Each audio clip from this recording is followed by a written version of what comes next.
مذہب جس کا نام ہم سب سنتے آئے ہیں در حقیقت انسان کی روحانیت کے لیے بنایا گیا تھا۔ اس کا مقصد انسان کے دل کو نرم کرنا، ضمیر کو جگانا اور معاشرت میں عدل و انصاف قائم کرنا تھا۔ مگر آج ہم جس معاشرے میں زندہ ہیں وہاں مذہب نہیں، مذہب کے ٹھیکیدار خطرناک ہیں۔ یہ وہ لوگ ہیں جنہوں نے انسانیت کے اصل پیغام کو ایک کاروبار میں بدل دیا، جنہوں نے عبادت کو قوت کے حصول کا ذریعہ اور ایمان کو سیاست کے لیے آلہ بنایا۔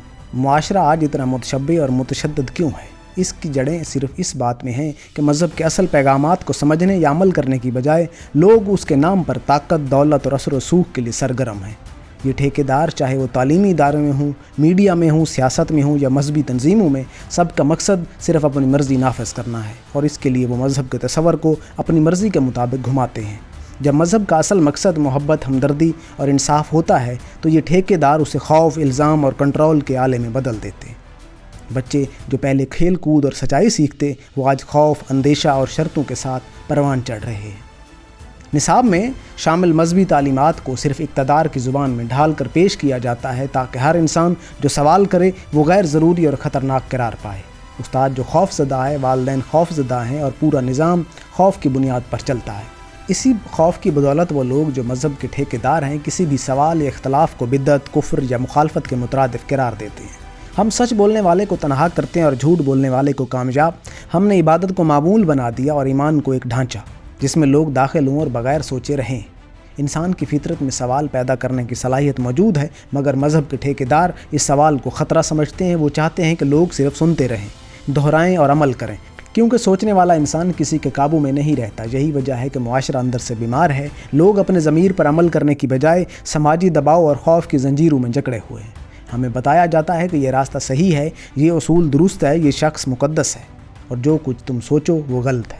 لیکن یہ صرف اس لیے کہ مذہب کے ٹھیکیداروں نے یہ طے کر لیا ہے کہ کون سچ بول سکتا ہے اور کون نہیں۔ مذہب کے ٹھیکیدار نہ صرف معاشرے کو قابو میں رکھتے ہیں بلکہ ان کے لیے ایک لامحدود طاقت ہے جسے کوئی چیلنج نہیں کر سکتا۔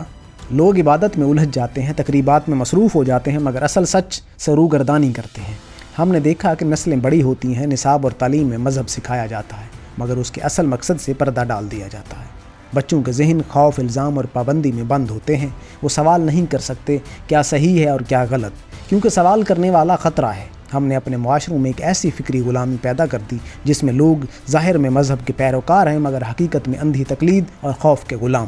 مذہب کے ٹھیکیدار چاہتے ہیں کہ ہر شخص اپنے اصول اور قواعد کے مطابق زندہ رہے، کیونکہ اگر لوگ سوچنا شروع کر دیں تو طاقت کا توازن بگڑ جائے گا۔ یہی وجہ ہے کہ مذہب کے نام پر سیاست چلتی ہے، دھوکہ دیا جاتا ہے، لوگوں کے جذبات سے کھیل کر اثر و رسوخ حاصل کیا جاتا ہے۔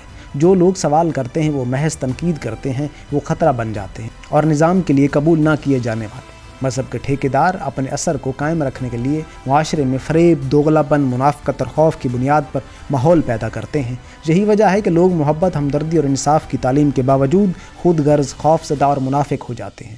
ہم دیکھتے ہیں کہ لوگ عبادت کرتے ہیں مگر انسانیت نہیں جیتے، دعائیں مانگتے ہیں مگر انصاف کے لیے قدم نہیں بڑھاتے، مذہبی تقریبات میں شامل ہوتے ہیں مگر ظلم پر خاموش رہتے ہیں۔ اس سب کا سبب یہ ہے کہ مذہب کے ٹھیکیدار طاقت اور اختیار کے لیے مذہب کو استعمال کرتے ہیں۔ وہ چاہتے ہیں کہ اگر لوگ واقعی سوچیں، سوال کریں اور ضمیر کے مطابق عمل کریں تو ان کی طاقت کا سورج غروب ہو جائے گا۔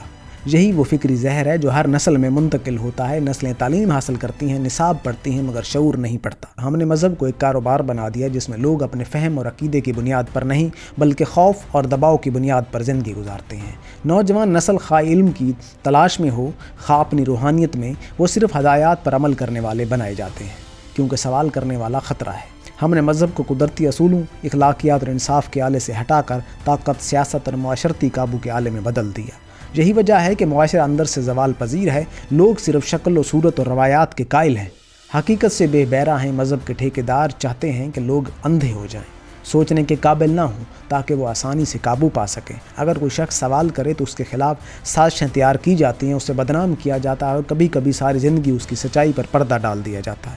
اس ساری حقیقت کے باوجود ہم اندر سے جانتے ہیں کہ مذہب اصل میں انسان کی رہنمائی کے لیے، انصاف، ہمدردی، محبت اور شعور پیدا کرنے کے لیے، مگر ٹھیکیداروں نے اس کا اصل مقصد مٹا دیا۔ اب عبادت، رسم و رواج، تقریبات، تقریریں اور تقالید سب ایک مظاہرہ بن گئے، اصل روحانیت ختم ہو گئی۔ ہر نسل کے بچے، نوجوان اور بزرگ جو نظام کی زد میں ہیں وہ صرف وہی سیکھتے ہیں جو ٹھیکیدار چاہتے ہیں۔ وہ علم حاصل نہیں کرتے، شعور پیدا نہیں ہوتا، بلکہ ایک طرح کے ذہنی غلام پیدا ہوتے ہیں۔ یہی وجہ ہے کہ ہم سماجی، اخلاقی، سیاسی اور انسانی سطح پر پیچھے رہ گئے۔ یہی وجہ ہے کہ طاقتور لوگ ہر دور میں حکمرانی کرتے ہیں، کیونکہ عوام کو سوچنے، سوال کرنے اور ضمیر کے مطابق عمل کرنے کی اجازت نہیں دی جاتی۔ مذہب کے ٹھیکیدار اس نظام کے محافظ ہیں جو ہر کسی پر قابو پاتے ہیں۔ ہم مذہب کو عبادت اور ضمیر کے لیے نہیں بلکہ خوف، کنٹرول اور دھوکہ کے لیے استعمال کرتے ہیں۔